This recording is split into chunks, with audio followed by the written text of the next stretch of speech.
मेरे चैनल पे आपका स्वागत है। मैं डॉक्टर किंजल सोलंकी आपको साइकोलॉजी पढ़ाऊंगी। साइकोलॉजी जो विषय है उससे संबंधित सभी महत्वपूर्ण वीडियोस, पेपर आपको मेरे चैनल के माध्यम से मिल जाएंगे। और टेलीग्राम के ऊपर मेरा एक चैनल है किंजल लर्निंग, उसके अंदर जितने भी मैं टेस्ट पेपर डालती हूँ या अन्य जितने भी सब्जेक्ट्स है उसके भी महत्वपूर्ण जो टॉपिक्स है वो आपको उसके ऊपर मिल जाएंगे। तो मेरा जो चैनल है किंजल लर्निंग, इसका लिंक आपको डिस्क्रिप्शन बॉक्स में मिल जाएगा। तो ज़्यादा से ज़्यादा लोग सब्सक्राइब करें जिससे कि जो भी मैं पेपर बना रही हूँ वो आपको वहाँ पे मिल सके। सबसे पहले हम चैनल पे स्टार्ट करेंगे टेस्ट पेपर्स, ठीक है। उसके बाद में मैं आपको जो भी टॉपिक्स वह है उसके वीडियोस अपलोड कर दूंगी इस चैनल में। अब देखिए, सबसे पहले हम बात करेंगे बुद्धि जो टॉपिक है, इसके टेस्ट पेपर हम शुरू कर रहे हैं। अब बुद्धि से जितने भी रिलेटेड क्वेश्चंस होंगे वो मैं आपको यहीं पे सॉल्व करवाऊंगी। आप लोग इन सभी क्वेश्चंस को अपनी नोटबुक में जरूर अलग से राइट डाउन कीजिए, क्योंकि ये जितने भी प्रश्न हैं सभी के सभी महत्वपूर्ण प्रश्न हैं। कुछ प्रश्न आपके एनसीईआरटी किताबों से लिए गए हैं, कुछ गत एग्जाम्स में जो पूछे गए प्रश्न हैं उनको डाला गया है, और कुछ मेरे द्वारा बनाए गए प्रश्न हैं जो संभावित है आपको एग्जाम में पूछे जा सकते हैं। तो ये सारे प्रश्न जो भी है उसको आप लिख लीजिएगा, आपके आगे एग्जाम्स के अंदर ये बहुत ही काम आने वाले हैं। और क्वेश्चन करने से क्या होता है, टॉपिक एकदम क्लियर हो जाता है आपका, और बाद में मैं वीडियोस डालूंगी टॉपिक की, उससे आप पढ़ सकते हैं। सारा मैटर आपको मेरे चैनल पर मिल जाएगा। तो आइए शुरू करते हैं हम सबसे पहले बुद्धि टॉपिक से। पहला क्वेश्चन देखिए, बालकों की बुद्धि को मापने के लिए पहला बुद्धि परीक्षण किसने बनाया?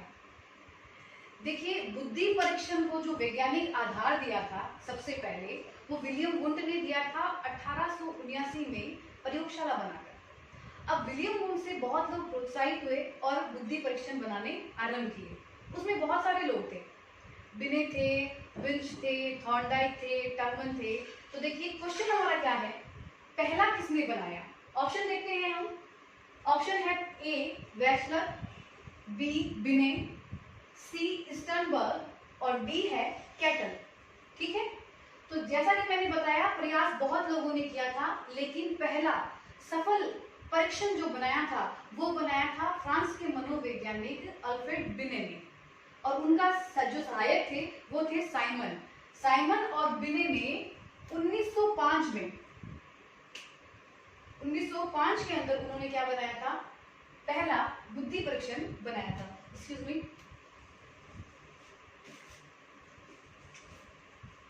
कब बनाया था? 1905 में। तो हमारा उत्तर क्या है इसके अंदर? बी बिने। अब देखिए, ये जो तीन नाम और है, जब भी आप पेपर सॉल्व करें तो या तो आपको चारों ऑप्शन में से एक सही उत्तर आना चाहिए, या फिर आपको जो तीनों गलत है उसको समझना चाहिए कि ये गलत कैसे हो गए। तो एनालाइज हमेशा चारों ऑप्शन को करना चाहिए। तो हमें उत्तर तो पता चल गया, हमारा उत्तर है कि पहला बुद्धि परीक्षण या बुद्धि मापने का जो परीक्षण बनाया था वो बनाया था बिने ने। अब ये बाकी तीन नाम देखिए, ये इसी से संबंधित है। इन्होंने क्या किया था इनके बारे में भी बात कर लेते हैं। पहला देखिए वेस्लर। वेस्लर जो मनोवैज्ञानिक है, उन्होंने वेस्लर बुद्धि परीक्षण दिया था। कब दिया था? 1939 में। ये एक मिश्रित बुद्धि परीक्षण था जो बच्चों और वयस्कों दोनों के लिए बनाया गया था। अगला देखिए स्टर्नबर्ग। स्टर्नबर्ग जो थे, इन्होंने बुद्धि का त्रितंत्र सिद्धांत दिया था। इसके अलावा एक किताब भी इनकी प्राय पूछी जाती है, बियॉन्ड आईक्यू। वो किसने दी थी? स्टर्नबर्ग ने। अब बात करते हैं हम डी ऑप्शन कैटल के बारे में। कैटल जो है, कैटल और हॉर्न, इन दोनों ने मिलकर बुद्धि का तरल बुद्धि और ठोस बुद्धि का सिद्धांत दिया था। इसके अलावा कैटल ने सबसे पहले 1890 के अंदर मानसिक परीक्षण जो शब्द है इसका सर्वप्रथम प्रयोग किसने किया था? कैटल ने किया था। तो ये चारों बातें आप ध्यान रखिए कि अलग अलग मनोवैज्ञानिकों ने कौन से काम किए हैं बुद्धि के संबंध, ठीक है। चलिए अब हम बात करते हैं नेक्स्ट क्वेश्चन। रमन एवं अनमोल की एक ही बुद्धि लब्धि है जो 120 है। रमन अनमोल से 2 वर्ष छोटा है। यदि अनमोल 12 वर्ष का है तो रमन की मानसिक आयु क्या है? एक बार फिर से प्रश्न को ध्यान से समझिए। रमन अनमोल की एक ही बुद्धि लब्धि है, ठीक है, जो कि 120 है। रमन अनमोल से कितना छोटा है? 2 वर्ष। और अनमोल की आयु क्या दे रखी है? 12 वर्ष। यानी रमन कितने का हो गया है? रमन की आयु क्या होगी? 10 वर्ष। हम बात कर रहे हैं वास्तविक आयु की। पूछा क्या है? मानसिक आयु रमन की। तो देखिए IQ का जो सूत्र है वो क्या होता है? MA बटा CA, mental age upon chronical age, यानी मानसिक आयु और वास्तविक आयु इंटू 100। ठीक है, इक्वल टू क्या होता है? IQ। अब यहां पे आप देखिए हमारे पास क्या है? क्रोनिकल एज है 10 दे रखी है रमन की, 10 वर्ष। पूछी क्या है? मानसिक आयु। ठीक है, अब देखिए IQ कितना दे रखा है? 120 पहले से ही दे रखा है। इसको हम एक बार यहाँ पे थोड़ा सा छोटे से में सॉल्व कर लेते हैं। ये क्या हो जाएगा? देखिए ये यहाँ चला जाएगा, ये हो गया 1200 और ये यहाँ आ जाएगा, ये कितना हो गया? 100। अब ये कट गया तो कितना बचता है? 12 वर्ष। तो उत्तर क्या हुआ आपका? 12 वर्ष। रमन की मानसिक आयु कितनी होगी? 12 वर्ष। तो उत्तर क्या है आपका? सी। आप ध्यान रखिए हमारा सूत्र होता है MA बटा CA। आपको मानसिक आयु ऊपर लिखनी है, वास्तविक आयु नीचे लिखनी है और इंटू 100 करके क्या आ जाएगा? आपकी बुद्धि लब्धि आ जाएगी। अगला देखिए, एक 5 वर्ष की शारीरिक आयु वाला बालक या बालिका 7 वर्षीय आयु वाले के समान परीक्षण पदों को सफलतापूर्वक पूर्ण कर लेता या लेती है, उसकी बुद्धि लब्धि क्या होगी? ध्यान से फिर से समझते हैं। 5 वर्ष का एक बालक है, यानी इसकी आयु कौन सी है? वास्तविक आयु। हमारा सूत्र क्या था? MA बटा CA इंटू 100। ठीक है, इसको हम देखो इसमें लिखते हैं। हमारे पास आयु है 5 वर्ष, ये हमारी वास्तविक एज है। अब ये क्या कह रहा है? 7 वर्षीय आयु के बालक बालिका के समान परीक्षण पदों में सफलता प्राप्त कर रहा है, यानी ये उसकी क्या है? ये उसकी मानसिक आयु है। तो वो कितनी? 7 वर्ष। और सूत्र निकालने के लिए इंटू 100, तो क्या होगी इसकी? IQ 140। ये क्या आ गई? IQ। तो हमारे उत्तर में देखिए ऑप्शन में दे रखा है क्या? A option, B option, C option, D option. तो D ऑप्शन में दिखाई दे रहा है 140 इसका IQ हो गया है। ठीक है, चलिए नेक्स्ट बात करते हैं। एक बालक जिसकी दृश्य संसार का शुद्धता से प्रत्याशित करने की क्षमता अधिक है वह उच्च होगा। ध्यान से समझिए प्रश्न को। एक बालक जिसकी दृश्य संसार का शुद्धता से प्रत्याशित, यानी क्या हुआ कि संसार को देखकर उसे मूल्यांकित करने की जो क्षमता होती है, उसकी स्थिति को, स्थान को देखकर जो क्षमता होती है, वो कौन सी बुद्धि में अधिक होती है? ये हमारा प्रश्न है। ठीक है, ऑप्शन देखिए। पहला है भाषात्मक बुद्धि, दूसरा है स्थानिक बुद्धि, तीसरा है संगीतात्मक बुद्धि पर और चौथा है अंतर्वैयक्तिक बुद्धि पर। ये जो चारों ऑप्शन है, ये हार्वर्ड गार्डनर ने एक सिद्धांत दिया था, बहुबुद्धि सिद्धांत, 1983 के अंदर। कब दिया था? 1983 में। किसने दिया था? गार्डनर ने। ठीक है, इस सिद्धांत के अंदर 7 प्रकार की बुद्धि बताई थी उन्होंने पहले, और बाद में संशोधन करके 2 और जोड़ दी गई थी। ये सारी बुद्धि उसी के प्रकार है। पहले हम समझते हैं कि ये बुद्धि होती कौन सी है, उसके बाद हम प्रश्न को हल करेंगे। पहली है भाषात्मक बुद्धि। ऐसी बुद्धि जिसमें भाषा संबंधी ज्ञान व्यक्ति में सामान्य व्यक्तियों से अधिक मिलता है, या भाषा से संबंधित जो ज्ञान होता है जिन व्यक्तियों में अधिक होता है वो क्या कहलाएगा?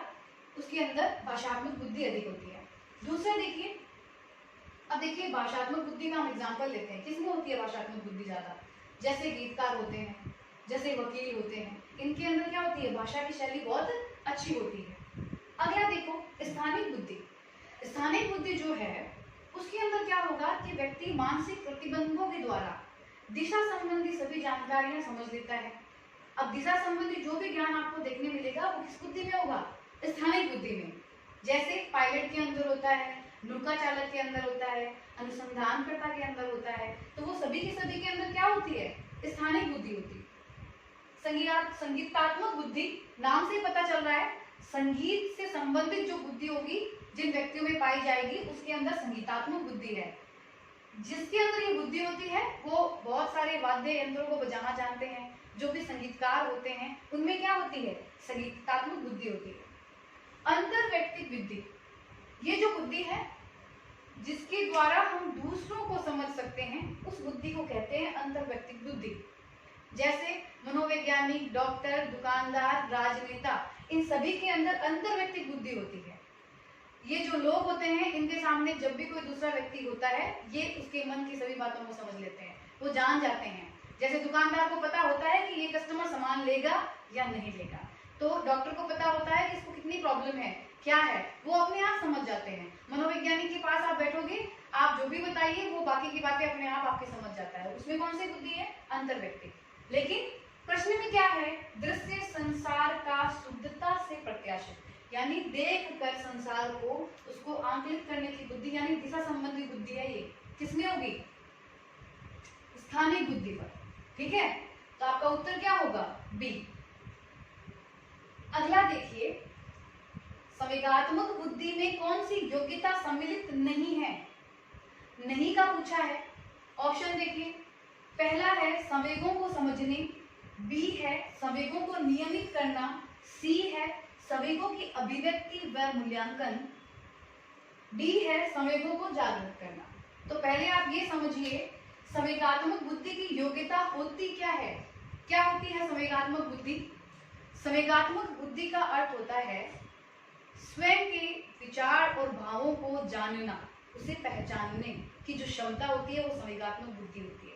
इसके अलावा व्यक्ति अपने आप को अभिप्रेरित करके अपने के और दूसरों के जो भाव है, विचार है, उनको समझने, उनके संवेगों को प्रतिबंधित करने की जो क्षमता होती है वो संवेगात्मक बुद्धि के अंदर आपको दिखाई देगी। तो मैंने यहाँ देखिए 3 प्रकार की क्षमता के बारे में बात की। पहचानने की, तो समझना उसमें आ गया। प्रतिबंधित करने की, यानी नियमित करना उसके अंदर आ गया। ठीक है, अभिप्रेरित करना और मूल्यांकन करना खुद का और दूसरों का भी, उसके विचारों को समझना, संवेगों को समझना, यानी संवेगों की अभिव्यक्ति व मूल्यांकन, ये तीनों योग्यता किसमें है, संवेगात्मक बुद्धि में है। तो चौथा कौन सा है, संवेगों को जागृत करना, ये आपका संवेगात्मक बुद्धि का जो योग्यता होती है उसके अंदर योग्यता नहीं है। तो उत्तर क्या होगा, डी, संवेगों को जागृत करना संवेगात्मक बुद्धि की योग्यता नहीं है। केवल क्या है, समझना, नियमित करना, अभिव्यक्त व मूल्यांकन करना। अगला प्रश्न देखिए, बुद्धि परीक्षण की कार्यकारी श्रृंखला बनाने वाले प्रथम व्यक्ति थे। ऑप्शन देखिए, पहला ए बिने, बी वेस्लर, सी रेबर्न, डी स्पेयरमैन। ठीक है, देखिए बुद्धि परीक्षण की 17 बुद्धि परीक्षण की कार्यकारी जो श्रृंखला बनाई थी वो अल्फ्रेड बिने ने बनाई थी। तो आपका उत्तर क्या होगा, बिने वो व्यक्ति थे जिन्होंने बुद्धि की कार्यकारी श्रृंखला बनाई थी। बाकी जो लोग हैं वेस्लर, ये वेस्लर और वेस्लर जो हमने पढ़ा था एक ही है, जिन्होंने वेस्लर बुद्धि परीक्षण दिया था। रेबर ने एक बुद्धि परीक्षण दिया था, वो था रेबल प्रोग्रेसिव मैट्रिसेज, ये परीक्षण दिया था रेबर ने। स्पीयरमैन के बारे में हमें पता है, इन्होंने द्विकारक और त्रिकारक जो सिद्धांत है बुद्धि का वो किसने दिया था, स्पीयरमैन ने। ठीक है, लास्ट क्वेश्चन देखिए, संवेगात्मक बुद्धि बुद्धि लब्धि से महत्वपूर्ण क्यों, पुस्तक के लेखक है। ऑप्शन है पीटर सॉल्वे, मेयर, गोलमैन और गिब्स। तो देखिए जो किताब है संवेगात्मक बुद्धि बुद्धि लब्धि से महत्वपूर्ण क्यों, इसका उत्तर है सी, ये दी थी डेनियल गोलमैन ने, और इसी किताब के अंदर उन्होंने संवेगात्मक बुद्धि की सैद्धांतिक व्याख्या की। ठीक है, तो आपको ये सातों के सातों प्रश्न क्लियर हो गए होंगे। इन सातों प्रश्न के जो चारों ऑप्शन है वो भी आपको क्लियर हो गए होंगे कि बाकियों ने क्या क्या काम किया था। ठीक है, इसका स्क्रीनशॉट ले लीजिए और इसे राइट डाउन जरूर कीजिए। चलिए अब नेक्स्ट हम अगले प्रश्नों के बारे में बात करते हैं।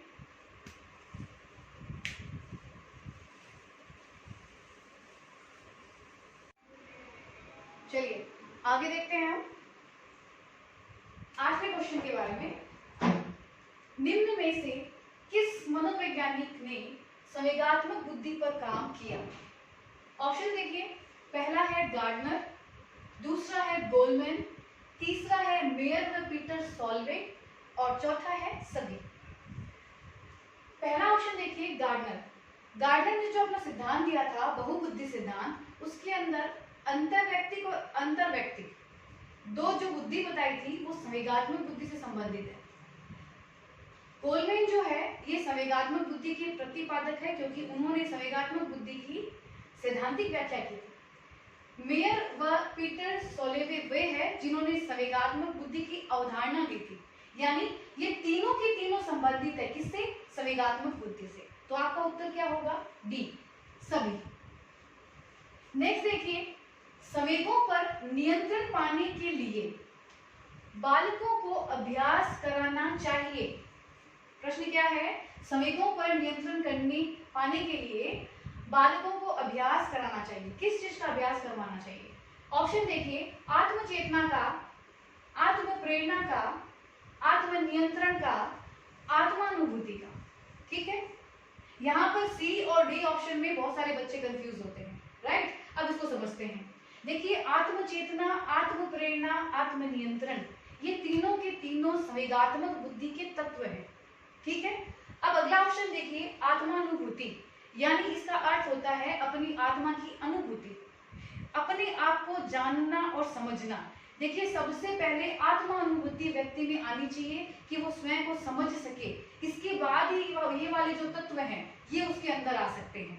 तो सबसे पहले अगर प्रयास करना होगा वो किसका होगा? आत्मानुभूति का। ठीक है, बाकी वाले को क्या है?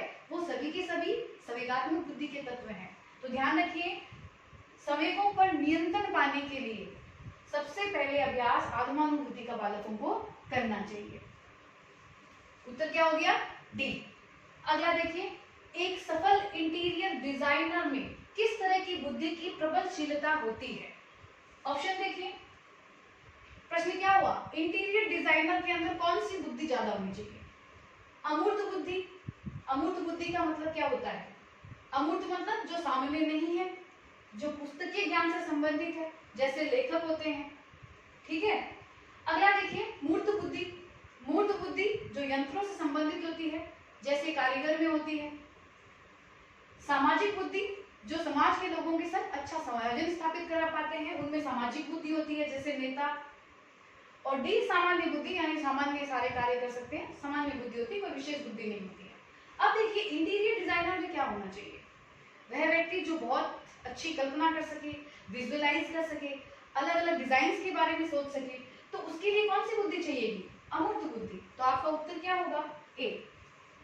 अगला क्वेश्चन देखिए, बुद्धि इन चार शब्दों में निहित है: ज्ञान, आविष्कार, निर्देश, आलोचना। यह कथन किस मनोवैज्ञानिक का है? ये परिभाषा है जिसमें चार शब्द है: ज्ञान, आविष्कार, निर्देश, आलोचना। ये किसने दिए? स्पीयरमैन, दूसरा थॉर्नडाइक, तीसरा रायबर्न और चौथा बिनेट। ठीक है, तो ये जो ऑप्शन है इसका उत्तर क्या होगा? बिनेट। आपकी ये जो परिभाषा है बुद्धि की, वो किसने दी है? बिनेट ने दी है। स्पीयरमैन जो है उन्होंने, आपको पता ही है कि जो द्विकारक और त्रिकारक जो सिद्धांत है वो स्पीयरमैन ने दिया था, और एक कारक जो सिद्धांत है वो बिनेट ने दिया था। तो ध्यान रखिए, ये जो परिभाषा है वो बिनेट की है। बुद्धि का और बाकी की अलग अलग परिभाषाएं आपको बाद में मिल जाएगी बुद्धि वाले टॉपिक के अंदर। बुद्धि का त्रिआयामी सिद्धांत किसने दिया था? ऑप्शन देखिए, थर्स्टन, गिलफोर्ड, वेद और स्पीयरमैन। तो त्रिआयामी जो सिद्धांत है बुद्धि का वो दिया था गिलफोर्ड ने। कब दिया था? 1967 में। इसके अंदर बुद्धि के 3 आयाम बताए थे, इसीलिए इसको बोलते हैं त्रिआयामी सिद्धांत: विषय वस्तु, उत्पाद और संक्रिया। ठीक है, अब देखिए अगला है 13वां प्रश्न। 25 से 49 बुद्धि लब्धि का मान वाले बालक कहलाए जाते हैं। सामान्य बालक ए, बी मूर्ख बालक, सी जड़ बालक, डी कोई नहीं। ठीक है, सामान्य बालक है उसकी बुद्धि लब्धि होती है 90 से 109। मूर्ख है वो आते हैं 25 से 49 तक। जड़ जो होते हैं वो आते हैं 25 से कम। तो हमारे प्रश्न में क्या पूछा गया है, देखिए हमें बताना है 25 से 49 में जो बुद्धि लब्धिमान वाले बालक होते हैं वो बालक क्या कहलाएंगे, मूर्ख बालक। तो उत्तर होगा आपका बी। अंतिम प्रश्न देखिए, जिस बालक की बुद्धि लब्धि 70 से कम होती है उसको मंद बुद्धि बालक कहते हैं। ये कथन है Crow and Crow, Skinner, Pollock and Pollock और ड्यूबी। तो ये जो स्टेटमेंट दिया गया है ये स्टेटमेंट किसका था, आपका ऑप्शन है A, crow and crow. Crow and crow का स्टेटमेंट है कि जिस बालक की बुद्धि लब्धि 70 से कम होती है उसको मंद बुद्धि बालक कहते हैं। ठीक है, तो आप इसका स्क्रीनशॉट ले सकते हैं।